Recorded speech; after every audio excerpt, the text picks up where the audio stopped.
जो संविधान में बनाए हुए कानून थे उनको मनाने के लिए यानी लागू करने के लिए पूर्ण रूप से हम लोग स्वतंत्र तो नहीं हो पाए थे, परंतु 26 जनवरी 1950 को जो हमारे डॉक्टर साहब भीमराव अम्बेडकर थे, उनने जो संविधान जो अपना लिखा था उसमें जो कानून को उन्होंने सम्मिलित किया था उनको पूर्ण रूप से 26 जनवरी 1950 को हम मनाने लगे थे। तो उस दिन हम स्वतंत्रता दिवस नहीं मनाते थे, उस दिन हम गणतंत्र दिवस मनाते थे ना। गणतंत्र जानते हो, गण का मतलब क्या है?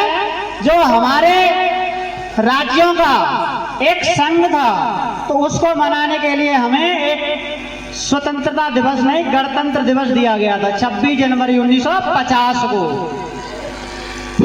हाँ, तो हमें बच्चों से हमारी यही कामना है कि प्रत्येक बच्चे शिक्षा को अच्छे से अच्छे ग्रहण करें, क्योंकि हमारे जो डॉक्टर भीमराव अम्बेडकर साहब थे तो उन्होंने शिक्षा के लिए बहुत सारे कष्ट उठाए थे। उनको क्या होता था कि पहले विद्यालय में बैठने की या कोई भी अनुमति नहीं थी। क्यों? आपको पता होगा, वो हमारे बैकवर्ड कास्ट से जो थे ना, तो उनको बैठने के लिए सीट पर उनको जगह नहीं मिलती थी, तो उनको जो और भी बच्चे थे साथी उनको क्लास से बाहर निकाल देते थे। क्योंकि हमारे पास क्या था, पहले आज़ाद नहीं थे, क्योंकि हम तो जो हमारे शेड्यूल कास्ट के जो भी थे उनको ऐसी कोई अनुमति नहीं थी। पर आज जब से डॉक्टर भीमराव अम्बेडकर ने सभी को एक समान एक शिक्षा देने का प्रावधान अपने कानून में लिखा है, तब से सारे बच्चे एक ही क्लास में और अपने एक ही व्यवस्था में पढ़ते हैं। उनको क्या था, पहले जब उनको क्लास में नहीं पढ़ने दिया जाता था तो उन्होंने अपनी कोई हार नहीं मानी थी। हमें किसी काम को करने से हार नहीं माननी चाहिए, क्योंकि आपको अच्छे से पता है हार के आगे ही हमें जीत मिलती है। क्योंकि कहते हैं कि शिक्षा वो शेरनी की दूध है, शिक्षा